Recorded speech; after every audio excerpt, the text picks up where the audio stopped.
Hey, everybody. Welcome to another episode of Powerful on Purpose, the author's journey.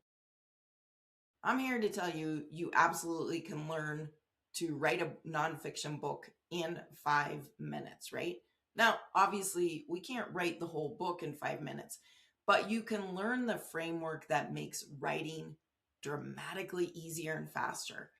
After helping countless authors write their books and writing one in 30 days and writing and publishing another in 10 days, I realized something that most nonfiction authors don't have a writing problem, don't have a content problem. They have a decision problem.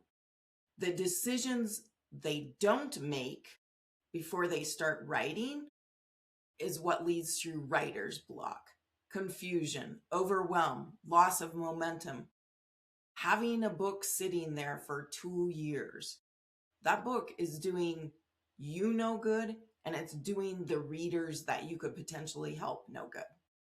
So let's talk about decision one. Who is your reader?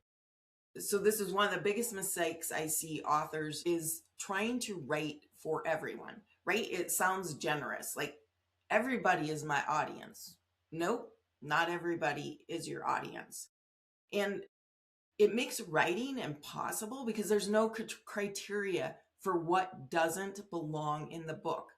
So then we end up with these massive amounts of words and we don't know what belongs and what doesn't belong because we're not clear on who our reader is. And think of your book as a conversation with one person instead of an attempt to speak to everyone. You're not going to bombard that one person with information. Nope, you're going to find out what it is they need, what they're wanting, what their goals, desires are, how you can support them on that journey. And that's a conversation you're having with your reader. So I also like to think about it. Imagine if somebody's coming to stay at your house, right? Before they arrive, you're going to ask, do you have allergies? Do you like dogs? Do you need quiet? Do you drink coffee? What do you like to eat, right? And you're not asking to exclude them. You're asking because you want to make a great experience for that person. Exactly the same deal with your book. When a reader comes into your world, you want to give them that same consideration, that same thoughtfulness, that same generosity of spirit, if you will. So when you know exactly who you're helping, then every writing decision after becomes much easier. You stop wondering, should this story stay or should it go?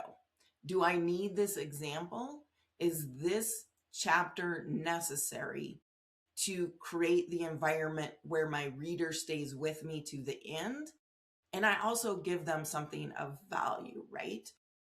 Because every decision will get filtered through that one person. Now, you might be thinking, one person, that won't be enough to read my book. But I guarantee if you speak to one person, there will be many that will hear that message. Recently, I worked with an author who, interestingly, had done a book about stories of journeys, right? Stories of car rides. And there were multiple stories that she had. And she had quite a few words at that point written. But the problem wasn't the lack of content. It was, who am I speaking to? Why do these particular stories matter to that one person? Because they were very disjointed, right? I, as the reader, couldn't follow that journey because one story would really speak to me, but the next one wouldn't. And I didn't have the dots connected for me.